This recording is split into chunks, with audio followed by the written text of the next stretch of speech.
বন্ধুরা, খুবই ইন্টারেস্টিং একটা স্টোরি শুনলাম। অ্যাকচুয়ালি রিয়েল লাইফ ইনসিডেন্ট, সেটা আপনাদের সঙ্গে শেয়ার করছি।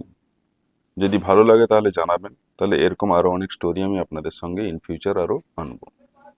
তো এই যে ইনসিডেন্ট বলুন বা স্টোরি বলুন, এটা স্টার্ট হয় মুম্বাইতে।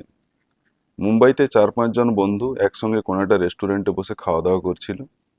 এবার তাদের মধ্যে একটা নতুন ছেলেও এসছে, ছেলেটার বাড়ি হলো দিল্লি। খুবই ভালো ছেলে, অমায়িক ছেলে, একজন কমন ফ্রেন্ডের সূত্রে সে এসছে। এবার ওই যে দিল্লির ছেলেটা আছে, সে সকালে ফ্লাইটে করে অন্য কোথাও বেরোবে। এবার সবার সঙ্গে আলাপ পরিচয় হলো। ওই বন্ধুদের মধ্যে একটা মেয়ে আছে যার বাড়ি হলো মুম্বাই এয়ারপোর্টের সামনে। এবার খাওয়া দাওয়া, ঠাট্টা তামাশা, আড্ডা প্রায় শেষ। মেয়েটা জানলো যে এই ছেলেটার ফ্লাইট আছে সকালে। সে তখন ছেলেটাকে অফার করলো যে তাহলে আর তুমি আমার বাড়িতেই থেকে যাও, কেন আর এয়ারপোর্টে ওয়েট করবে। কারণ ছেলেটার সঙ্গে আলাপ হওয়ার পর সে দেখেছিল এই ছেলেটা খুবই অমায়িক, ভদ্র, শান্ত একজন ছেলে যাকে বাড়িতে আনা যায়। এবার ছেলেটাও অ্যাকসেপ্ট করলো এবং বাড়িতে এলো। তো মেয়েটা বললো যে আমি বিছানায় শুয়ে যাচ্ছি, তুমি সোফাতে ওয়েট করে যাও বা একটু বিশ্রাম নিয়ে নাও। এত দূর অব্দি সমস্ত কিছুই ঠিকঠাক। এবারে ছেলেটা সোফাতে বিশ্রাম নিচ্ছিল, খানিকক্ষণ পরে উঠে মেয়েটাকে বলছে আমার প্রচন্ড খিদে পেয়েছে, আমাকে খেতে দাও। এবার মেয়েটা এখানে অবাক হয়ে গেল যে আমরা তো এক্ষুনি খাওয়া দাওয়া করে এলাম, এরই মধ্যে খাওয়ার কথা বলছে কেন। কিন্তু ছেলেটা আরো 2-3 বার বললো। তো মেয়েটা বলছে দেখো এই মুহূর্তে তো আমার কাছে খাবার নেই, না ফ্রিজ খুলে দেখো যদি কিছু আছে, আমাকে খেতেই হবে, আমার মেডিকেল কন্ডিশন আছে, প্রতি 1 ঘন্টা অন্তর আমাকে খেতেই হয়।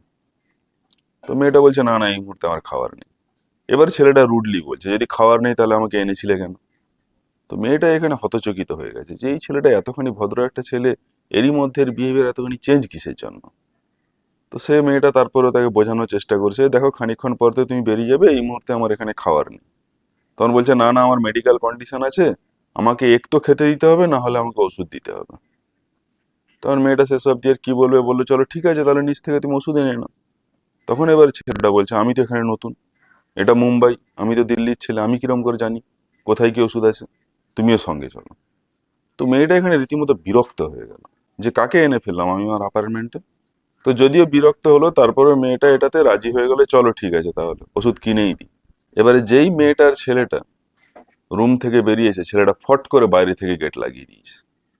তো এখানে মেয়েটা চমকে গেছে যে কি হলো, তুমি বাইরে থেকে কেন গেট লাগালে। তখন ছেলেটা তাকে একটু আড়ালে নিয়ে এসে বলছে তোমার বিছানার তলায় কিন্তু আরো একজন কেউ আছে। তো মেয়েটা হতচকিত হয়ে গেল যে কি কি বলছো তুমি। না হ্যাঁ, আমি কিন্তু দেখেছি তোমার বিছানার তলাতে আরো কেউ একজন শুয়ে আছে, তুমি এক্ষুনি পুলিশকে ফোন করো। দিয়ে মেয়েটা ফোন করলো, পুলিশ এলো, তার বিছানার তলা থেকে একজনকে উদ্ধারও করলো। এবারে ওই ছেলেটা কে ছিল, না ওই মেয়েটাকে স্টকিং করছিল।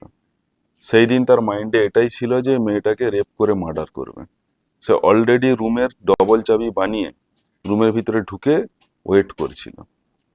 আর নিয়তির খেলা দেখুন, ওই সেম দিনই কিন্তু এই ছেলেটাও এসেছিল।